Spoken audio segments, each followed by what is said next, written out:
सकाळी सकाळी घाई गडबड झाली, चिडचिड झाली ना की अख्खा दिवस खराब होतो। तुम्हाला पण असंच वाटतं ना? हाय हॅलो नमस्कार। आजच्या व्हिडिओमध्ये तुम्हा सगळ्यांचं अगदी मनापासून स्वागत करते।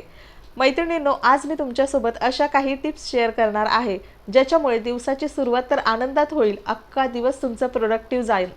प्रत्येक गृहिणींना असं वाटतं की दिवसभरात मी इतकी कामं करते, सकाळी लवकर उठते, तरी सुद्धा माझी कामं काही आवरत नाहीत। पण दिवस तुमचा छान जायचा असेल, तुमची सकाळ प्रसन्न आणि आनंदात जायची असेल ना, तर त्याची तयारी तुम्हाला रात्रीच 10 मिनिटं करायची आहे। जर रात्रीचं हे 10 मिनिटाचं नियोजन तुम्ही पाळलं ना, तर सकाळी अजिबात चिडचिड, गडबड, गोंधळ काहीच होणार नाही। अगदी आनंदात तुमची सकाळ होईल, सोबतच तुमच्या घरातल्यांची सकाळ सुद्धा खूप छान जाईल।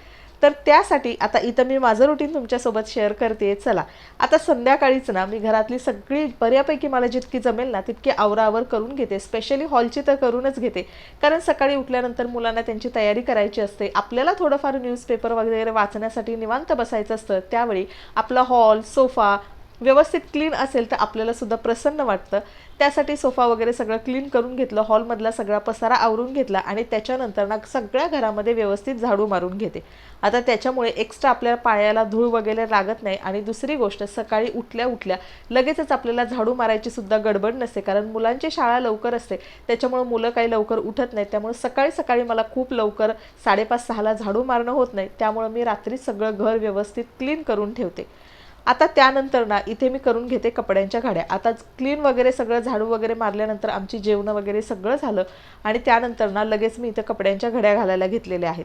आता मुलांची सकाळची लवकर शाळा असते किंवा मिस्टरांना ऑफिसला जायचं असतं, तर सकाळी लागणारे जे कपडे आहेत ते अगोदरच रात्री मी घड्या करून ज्याच्या त्याच्या जागेवर ठेवले ना, तर सकाळी अजिबात गडबड गोंधळ होत नाही। आणि दुसरी गोष्ट म्हणजे मला त्यांच्याकडे लक्षसुद्धा द्यावं लागत नाही। ज्याची त्याची वस्तू ज्याच्या त्याच्या जागेवर असेल तर स्वतःची सगळी कामं स्वतः आपोआप ते करून घेतात आणि त्यामुळे माझा सुद्धा वेळ वाचतो, माझी चिडचिड आणि धावपळ सुद्धा वाचते। दुसरी महत्त्वाची गोष्ट म्हणजे कपड्यांचा घरामध्ये जास्त पसारा सुद्धा दिसत नाही, किंवा बाहेर सुद्धा कपडे जर सुकवत आपण ठेवले असतील तर त्याचा सुद्धा पसारा होत नाही। त्याच्यामुळे रात्री जेवढी सगळी कपडे सुकलेली असतील ना, त्याच्या सगळ्या व्यवस्थित घड्या करून मी जागच्या जागेवर ठेवून देते। आता हे काम झाल्यानंतर ना पुढची किचनमधली सुद्धा कामं बऱ्यापैकी मला जितकी आवरता येतील ना तितकी मी रात्रीच आवरून घेते। आता इथं मी भांडी वगैरे जी आहेत ती सुद्धा रात्री सगळी घासून घेते, जेणेकरून पहिली गोष्ट तर घरामध्ये झुरळ वगैरे काय होत नाहीत।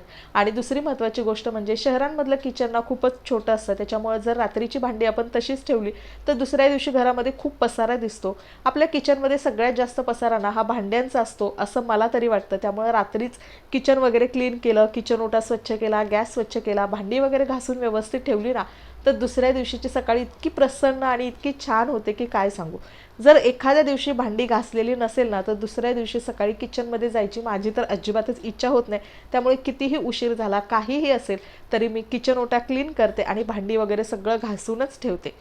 आता त्यानंतर नाश्त्याची इथं तयारीसुद्धा आदल्या दिवशीच करून घेते। सकाळी डब्याला काय बनवायचं आहे, नाश्त्याला काय बनवायचं आहे याचीसुद्धा तयारी आदल्या दिवशीच करून ठेवली ना, की सकाळी उठल्यानंतर फक्त आपल्याला फटाफट भाज्या वगैरे चिरणं आणि फोडणी देणं एवढंच काम असतं। जर तुम्ही ही तयारी आदल्या दिवशी केली नाही ना, तर सकाळी उठल्यानंतर पहिला विचार करण्यामध्ये आपला वेळ जातो आणि त्यानंतर आपण ती कृती करायला घेतो, तो पदार्थ बनवायला घेतो, त्यामुळे आपला खूप वेळसुद्धा वाया जातो।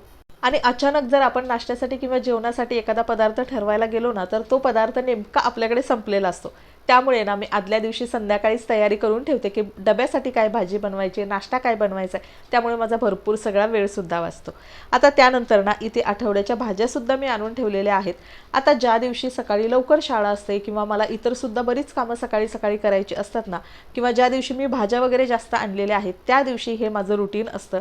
तर इथे मी आता भाज्या आठवड्याच्या आणलेल्या आहेत ना, तर सगळ्या भाज्या व्यवस्थित धुवून पुसून व्यवस्थित त्या फ्रीजमध्ये स्टोअर करून ठेवते, जेणेकरून घाई गडबडीच्या वेळेस ना काही भाज्या आपल्याकडे चिरून ठेवलेल्या असतील, व्यवस्थित साफ करून ठेवलेल्या असतील ना, तर तो सुद्धा वेळ वाचतो आणि तासांमध्ये होणारा स्वयंपाक आपला काही मिनिटांमध्ये होतो।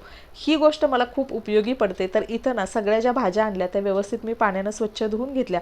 आता मला या फ्रीजमध्ये ठेवायच्या आहेत, त्यामुळे त्या व्यवस्थित कोरड्यासुद्धा करून घेतल्या। या भाज्यांना थोडंसं जरी पाण्याचा अंश राहिला ना तरी त्या लगेच खराब व्हायला लागतात, त्यामुळे त्या व्यवस्थित पंख्याखाली थोडा वेळ मी ठेवल्या आणि त्यानंतर आता इथं कपड्याने व्यवस्थित पुसून वगैरे त्या मी फ्रीजमध्ये भरून ठेवणार आहे। आता याच्यामधल्या ज्या भाज्या मला चिरून ठेवणं शक्य आहे त्यासुद्धा मी चिरून ठेवते, जेणेकरून सकाळी सकाळी ज्या दिवशी मला खूप लवकर शाळा असेल ना, तर त्या दिवशी खूप माझा वेळ या भाज्या चिरून साफ करून ठेवल्यामुळे वाचतो. आता इथं फरसबी वगैरे जे चिरून आपण स्टोअर करू शकतो, ज्याच्यामुळे ना पटकन आपलं रेडी टू कुक अशा गोष्टी आपल्याला करता येतात. आता इथं थोडीशी फरसबी जी आहे ना ती सुद्धा मी कट करून ठेवते. शक्यतो असं म्हणतात की जास्त भाज्या चिरून ठेवू नये किंवा जास्त फ्रीजमध्ये पण ठेवू नये, पण शहरांमध्ये प्रत्येक वेळी आपण भाजी दररोजच्या दररोज आणू शकत नाही आणि सध्या तर मला माझं लहान बाळ आहे त्याच्यामुळे प्रत्येक वेळी बाहेर जाता येतच असं नाही. त्यामुळे सध्या मी भाज्या एक 4 दिवसाच्या 3 दिवसाच्या आणून ना फ्रीजमध्ये स्टोअर करते. कधी कधी 7 दिवसांच्या सुद्धा आणून ठेवते, कारण पुढचं प्लॅनिंग आपल्याला माहिती असतं की आपल्याला बाहेर जायला मिळेल की नाही मिळणार. ते सध्या परीक्षांचे सुद्धा दिवस आहेत, त्याच्यामुळे जास्त बाहेर जाणं सुद्धा होत नाही आहे. तर बऱ्यापैकी ज्या भाज्या मला व्यवस्थित चिरून ठेवता येतील त्या मी चिरून ठेवलेल्या आहेत. आणि भाज्या व्यवस्थित फ्रीजमध्ये ठेवण्यासाठी ना अशा पद्धतीचा एक ऑर्गनायझर मी ऑनलाईन घेतलेला आहे. याच्यामध्ये बऱ्याच भाज्या ज्या आहेत त्या आपल्या व्यवस्थित आपण चिरून ठेवू शकतो. व्यवस्थित 7 दिवस त्या टिकतात, अजिबात त्याला पाणी वगैरे सुटत नाहीत, खराबसुद्धा होत नाहीत. आता इथं मिरच्यासुद्धा मी व्यवस्थित साफ करून घेतलेल्या आहेत.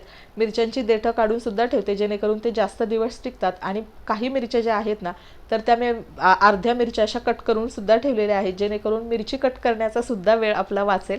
तर अशा पद्धतीनं छोटे छोट्या टिप्स आणि ट्रिक्स आहेत ज्या आपल्या किचनमधला स्वयंपाकामधला भरपूर सगळा वेळ वाचवतात आणि त्यामुळे सकाळची आपली जी कामं आहेत ना ती पटकन आवरून घेता येतात. आता इथं कोथिंबीर सुद्धा आणून ठेवलेली होती, तर ती सुद्धा व्यवस्थित मी कपड्यामध्ये किंवा न्यूजपेपरमध्ये तुम्ही ठेवू शकता, ती ठेवलेली आहे. आता त्यानंतर सगळ्यात महत्त्वाचं काम जे आपल्या प्रत्येकाच्या आरोग्याच्या दृष्टीनं सुद्धा खूप महत्त्वाचं आहे. सकाळपासून संध्याकाळपर्यंत आपण खूप कामं करतो, घरातल्या सगळ्यांची काळजी घेतो आणि त्यासाठी हे काम खूप महत्त्वाचं आहे. ते म्हणजे दररोज संध्याकाळी झोपण्यापूर्वी जे काही ड्रायफ्रूट्स तुम्हाला आवडत असतील तर ते तुम्ही भिजत घालू शकता. आता माझ्याकडे जेवढे काही ड्रायफ्रूट्स अवेलेबल आहेत त्याच्यातले थोडेफार जे आहेत तर मी इथं भिजत घालून ठेवलेले आहेत, जेणेकरून मुलगा माझा सकाळी लवकर जातो त्याच्यामुळे त्याच्यासाठी सुद्धा ते होतात आणि आपल्या प्रत्येकासाठीच या गोष्टी हेल्दी आहेत. तर ही सुद्धा खूप गरजेची गोष्ट आहे जी दररोज न चुकता मी करते. आता त्यानंतर ना सध्या उन्हाळासुद्धा सुरू झालेला आहे, त्यामुळे भरपूर इकडे मुंबईमध्ये गरमी सुरू झालेली आहे. तर त्यासाठी सकाळी उठल्यानंतर अशा पद्धतीचं जे आहे ते सब्जाचं पाणी जे आहे तर ते मी रात्रीच भिजवून ठेवते, जेणेकरून सकाळी उठल्यानंतर हे पाणी पिलं तर अजिबात जास्त उष्णतेचा त्रास होत नाही. त्याच्यामुळे उन्हाळ्याच्या दिवसामध्ये या गोष्टी, थंडीच्या दिवसामध्ये वेगळ्या गोष्टी अशा ऑल्टरनेट तुम्ही करू शकता. आता हे सगळं आवरल्यानंतर ना 15 दिवसातून किंवा महिन्यातून एकदा बऱ्यापैकी हे जे वॉश बेसिन आहे तर ते क्लीन करण्यासाठी मी अशा पद्धतीचं क्लीनर जे आहे ड्रेनेक्स तर ते वापरते. कारण बऱ्यापैकी आमच्याकडे नॉनव्हेज वगैरे किंवा तेलकट जेवण वगैरे असतं, ज्याच्यामुळे हा पाईपसुद्धा बऱ्याच वेळेला ब्लॉक होऊ शकतो, खराब होऊ शकतो किंवा घरामध्ये झुरळ किंवा काही वास वगैरे येऊ नये. तर त्यासाठी महिन्यातून एकदा किंवा जास्त जर ऑइली जेवण वगैरे बनवलं असेल तर 15 दिवसातून एकदा ही गोष्ट मी करते, जेणेकरून त्याच्यामध्ये ड्रेनेक्स टाकते. वरून थोडंसं कोमट पाणी टाकलेलं आहे, जेणेकरून जो पाईप आहे तो पूर्ण क्लीन होतो आणि त्याच्यामुळे ना अजिबात आपल्याला किचनमधला पाईप ब्लॉक वगैरे होण्याची शक्यता नसते. आणि अशा पद्धतीनं मॅक्झिमम अशी तयारी करून संध्याकाळी मस्त आरामात दुसऱ्या दिवशीचं नियोजन सगळं छान केल्यामुळे झोपसुद्धा अगदी व्यवस्थित लागते. तर आता ही दुसऱ्या दिवशीचं मी तुमच्यासोबत शेअर करते. रात्री मी इडलीचं पीठ व्यवस्थित फर्मंट होण्यासाठी ठेवलेलं होतं आणि सकाळी उठल्यानंतर फक्त मला असा छानपैकी नाश्ता करायचा होता.